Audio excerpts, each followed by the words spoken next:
Depuis quelques années, un virus venu d'Asie fait des ravages chez les jeunes, en Europe et aux États-Unis. Les jeux vidéo.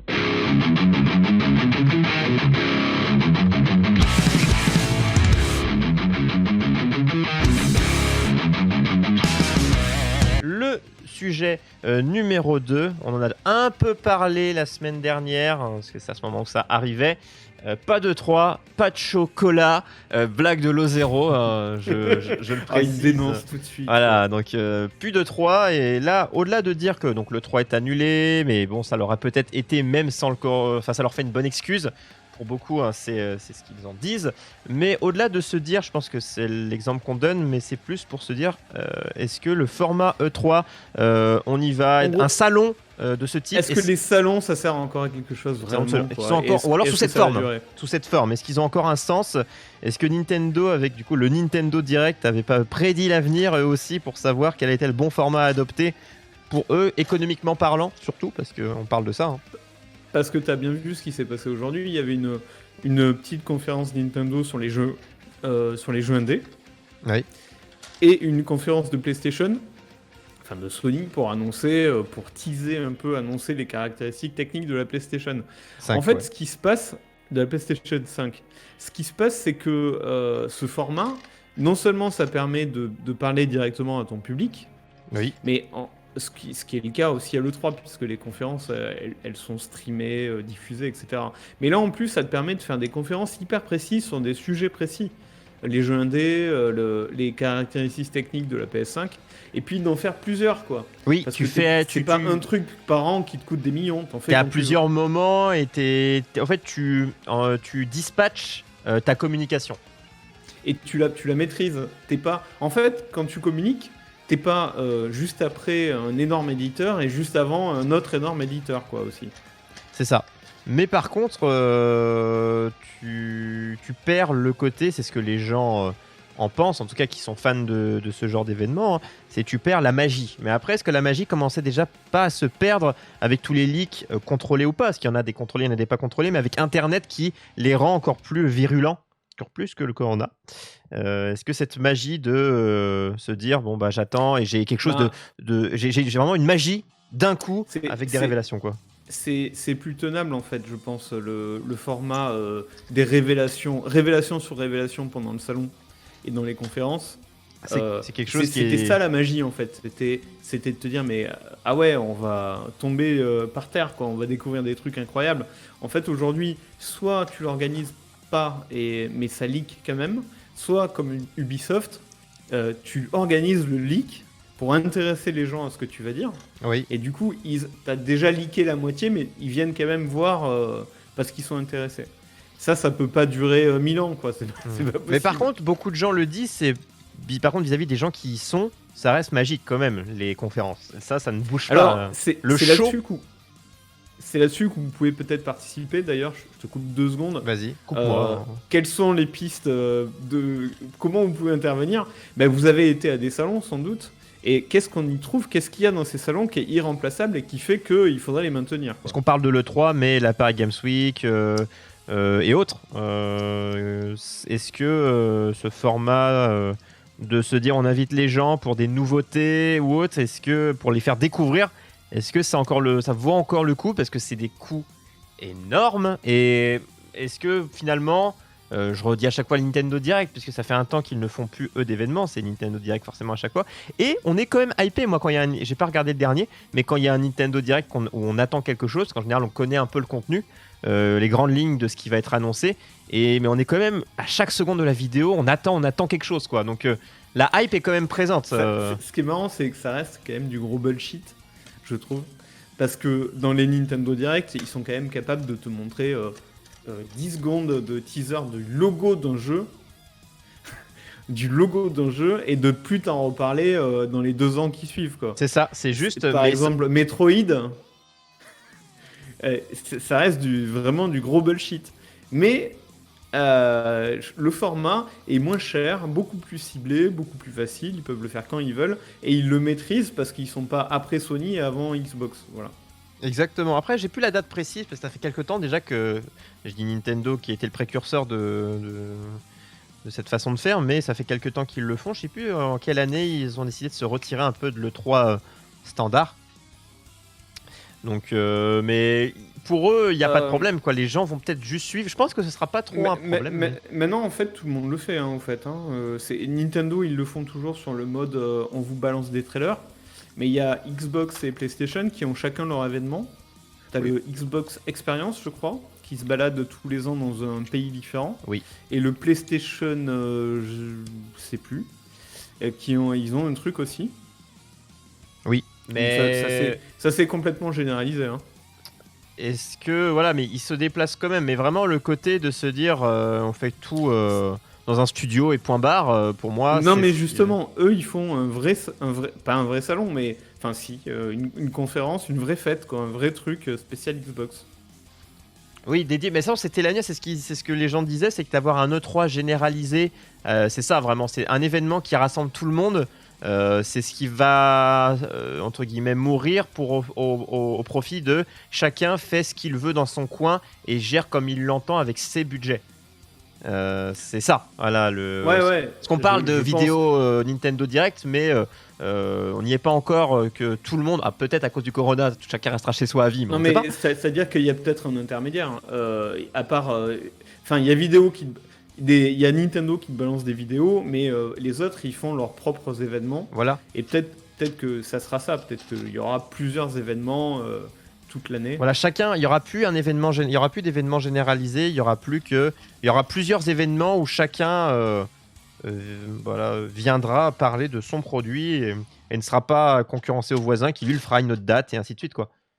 Donc après, à quel moment ils le feront? Est-ce qu'ils se mettront d'accord pour dire que ça tombe pas la même journée? Je ne sais pas. Après, le truc des salons, je pense que les gens, ils vont chercher autre chose que simplement le principe du salon où t'apprends des scoops et où tu vois des jeux. Oui. Je pense. Et ce qu'ils vont chercher, par exemple, la Paris Games Week, pourquoi ça marche autant? C'est parce que c'est une grosse fête, qu'il y a énormément de monde et que tu ressors avec un t-shirt et. Globalement, voilà, la Paris Games Week qui avant était vraiment, beaucoup le disent, beaucoup qui n'y vont plus et qui n'aiment plus. Enfin, si on prend l'avant Paris Games Week et maintenant c'est plus un rendez-vous de youtubeurs, de streamers. Globalement, hein, c'est ce que les gens. Plus que. On va venir tester un jeu vraiment. Il a été annoncé. La première fois qu'on peut y jouer, c'est ici. C'est beaucoup moins ça. C'est plus le rassemblement. C'est plus le rassemblement de personnalités. On enlève des personnalités des web TV qui s'y rendent et la distribution de t-shirts à volo. Forcément, c'est ça c'est cette nouvelle formule. C'est un peu la fête du slip, mais c'est ça qui plaît puisque c'est là qu'il y a le monde en fait. Et je pense que si on faisait, en fait, si la Paris Games Week au lieu d'être ce que c'est comme format, c'était le format de l'E3, je pense que ça aurait moins de succès. Si se calait sur le 3 ? Ouais. Oui, parce que c'est plus ce que les gens veulent. Je veux dire, avant, c'était on vient découvrir une licence ou autre. Maintenant, c'est on vient rencontrer. C'est une rencontre abonnée géante, en fait. C'est ce qui est devenu. C'est pour ça que beaucoup d'influenceurs, on va généraliser pour dire toutes les plateformes, n'y viennent plus parce qu'ils ne trouvent plus leur compte et pour eux, il n'y a plus d'intérêt. On se souvient de la fameuse, je sais plus c'est laquelle, Paris Games Week, où les gens s'étaient jeté, c'était marché dessus pour du Call of Duty à une époque. C'est pas chaque Paris Games Week qui se marche dessus. Non, mais il y en avait une où ils avaient défoncé les barrières. Ah oui, d'accord. Ouais. Mais ça m'étonne pas, hein, c'est le principe de la PGW. Voilà. Et d'ailleurs, il faut savoir que de ce que j'avais vu, les Squeezie, les Gotaga ou autres, eux, il me semble qu'ils sont exclus de ces événements parce qu'ils créeraient beaucoup trop d'émeutes. Ah, trop d'émeutes, ah ouais. Voilà, j'avais vu ça, qu'ils ont interdiction d'y venir, ou en tout cas, ils n'ont pas un stand, un show à faire, parce que font partie en tout cas de ceux qui créent trop d'émeutes, parce que leur public est un peu trop des animaux. Voilà. D'accord. Alors pas tout le public évidemment, mais une partie. Ouais, après c'est des jeunes, c'est des gamins, il y en a vraiment beaucoup. Et quand tu étais jeune, est-ce que tu faisais la même chose? Dès que tu lances un goodies... Oui, en fait, tu perds foi en l'humanité quand tu jettes un t-shirt. Je sais pas si je faisais la même chose. Et d'ailleurs, tiens, peut-être dans des concerts, ouais, peut-être. On va l'évoquer vite fait à l'oral, qu'apparemment, est-ce que les gens, vous avez des baisses de connexion? Mais il parlait du fait de restreindre certaines choses, notamment Netflix, enfin les débits, pour pouvoir, parce que tout le monde y est, mais il y a des restrictions, enfin restrictions, le mot est grand, mais il y a des choses au niveau des connexions, en tout cas. Oui, par exemple, sur Steam, il y a quelques jours, là, au début du confinement, ils ont battu le record. Il y a eu 20 millions de joueurs simultanés. Oui. Donc, est-ce qu'ils font encore mieux que The Witcher qui remarche avec la saga, la série? D'ailleurs, on attend la saison 2, on attend beaucoup de saisons 2 en attente là, qui vont se décaler, je pense. Oui, ouais, il y en a plein qui ont arrêté de tourner et il y en a qui continuent bizarrement. Est-ce que tu penses qu'on aura le Camelot, ce qui va être repoussé ou pas? Beaucoup de gens sont peut-être Camelot, tristes. ouais, je sais pas. J'imagine qu'il va être repoussé. La Ouais, tristesse. Redwin, après le 3, c'était bien parce que un spectacle. Un spectacle. Les conférences, tu veux dire. C'est le show, le show des conférences, évidemment. Mais ça peut toujours se faire. Je te dis que par exemple, Xbox et PlayStation, ils organisent toujours plus ou moins des shows. Et je pense que Ubisoft devrait s'y mettre aussi. En fait, si le 3 disparaît, tout le monde va faire son propre show, quoi. Oui, ils vont pas arrêter de communiquer, bien évidemment. Hein. Ce serait triste pour eux, quoi. L'impression de développer, c'était cool, mais maintenant, il y en a plus car on a l'impression les développeurs s'en battent les couilles. Après, c'est pas les développeurs qui choisissent, en fait, mais c'est les éditeurs. Mais ouais, c'est les éditeurs. Oui, c'est plutôt les éditeurs. Mais si tu regardes, par exemple, Bethesda. Bethesda, oui. Ils font toujours des conférences, hein, ils annoncent des trucs et tout, mais ça leur revient à la gueule à chaque fois. Ah oui, mais eux, faut qu'ils arrêtent. Hein. mais il n'y a pas que Blizzard, pareil, Blizzard qui font des conférences et qui, au lieu d'annoncer Diablo 3, ils annoncent Diablo, je sais pas quoi, là, sur mobile.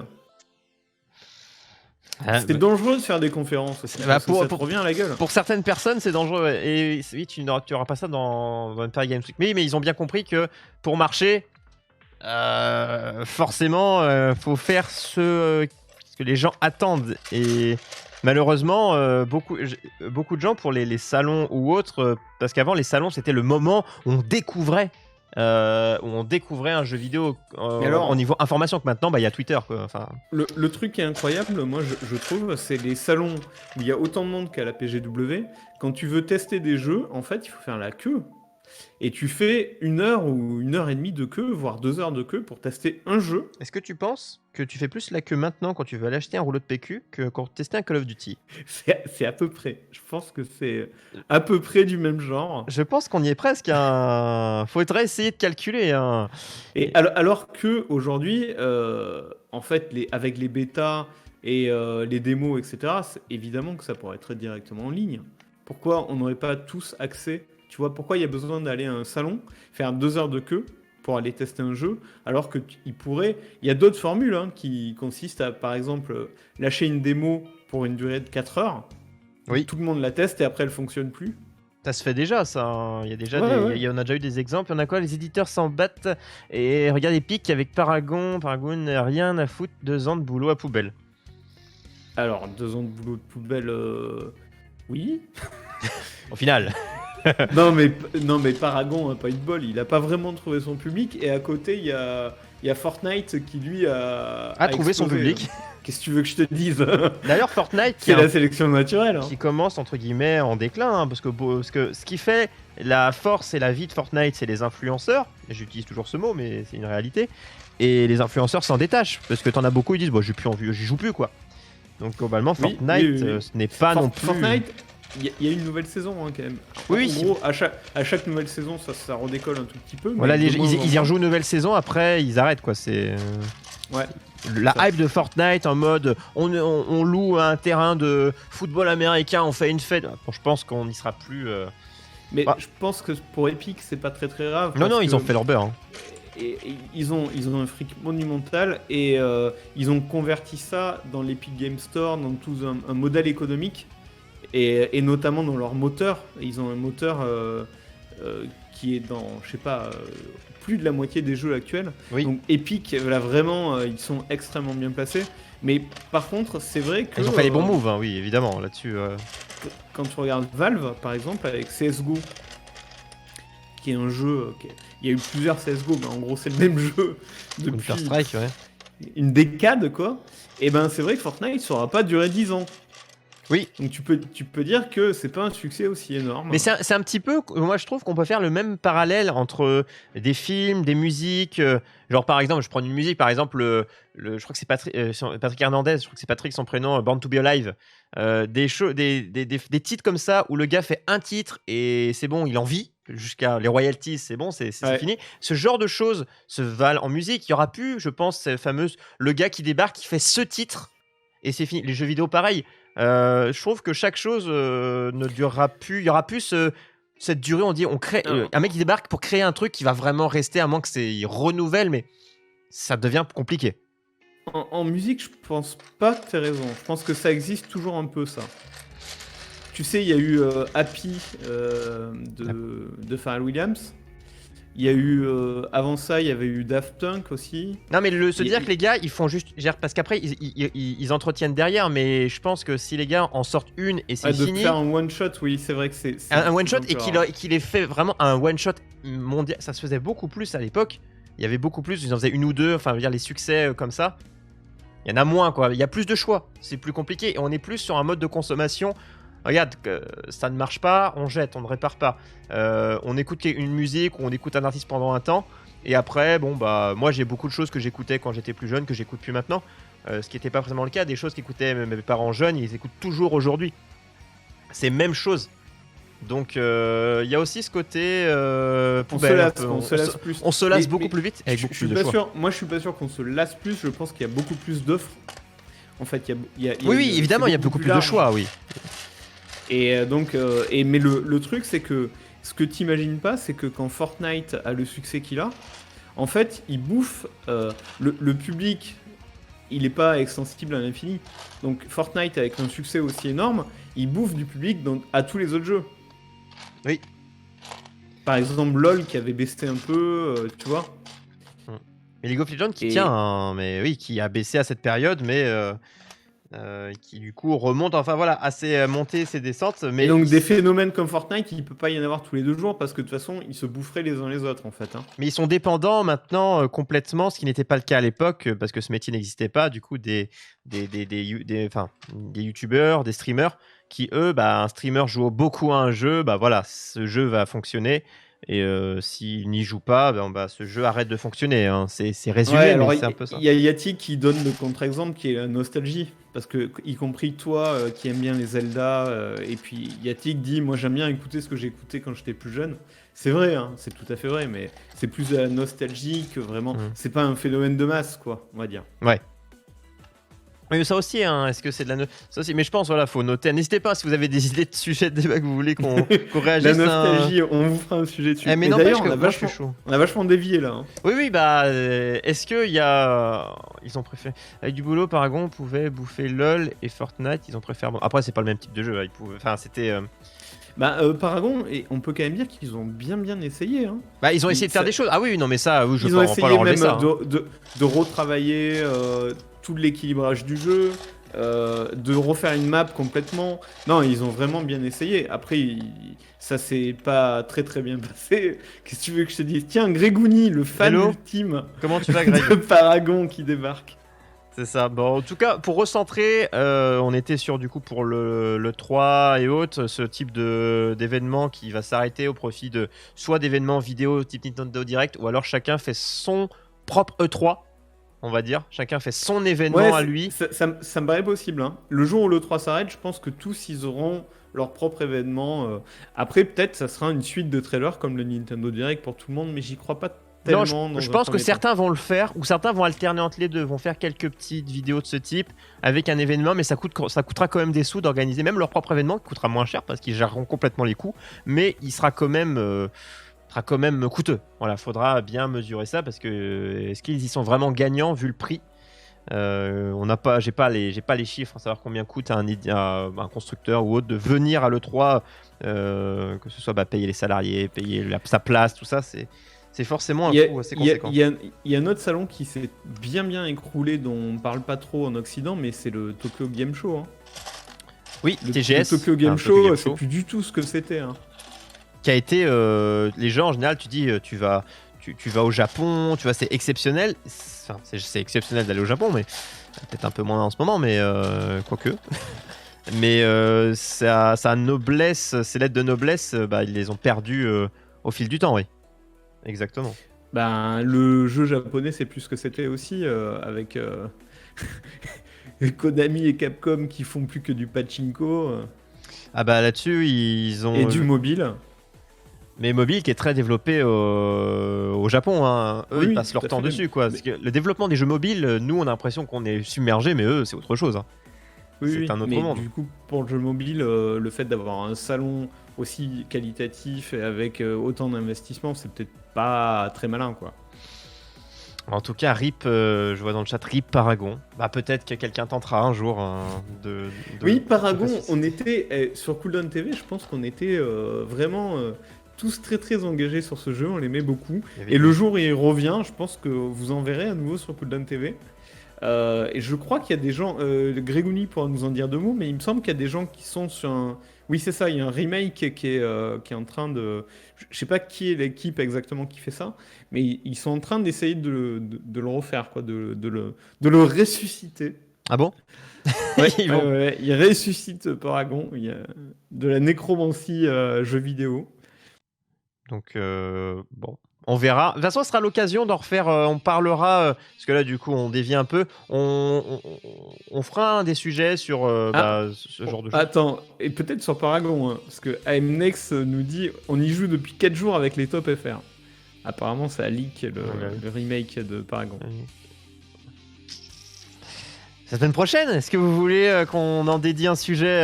Moi, je note. Un scoop. Moi, je ne suis pas un professionnel de ce jeu, mais on pourra en parler la semaine prochaine, en dédier 20 minutes, parce que là, du coup, on va passer, ce que c'est une émission. On passe au dernier sujet qui est plus léger. Mais la semaine prochaine, on pourra en dédier un des 3 sujets, en parler vraiment 20 minutes plus longuement. Ceux qui sont fans de Paragon, soyez là sur un des 3 sujets de mercredi prochain. Vous pourrez venir échanger en vocal. Ce sera intéressant que vous veniez à l'oral pour pouvoir nous expliquer un petit peu tout ça. On en parlera la semaine prochaine. Voilà, c'est signé, on le note. Vas-y, je te laisse le noter quelque part, sur un des 3 sujets. La semaine prochaine, du coup, mais notez bien, gardez vos infos. Mercredi prochain, on en parle. On en parlera dès le premier sujet. Comme ça, au moins, vous serez refait.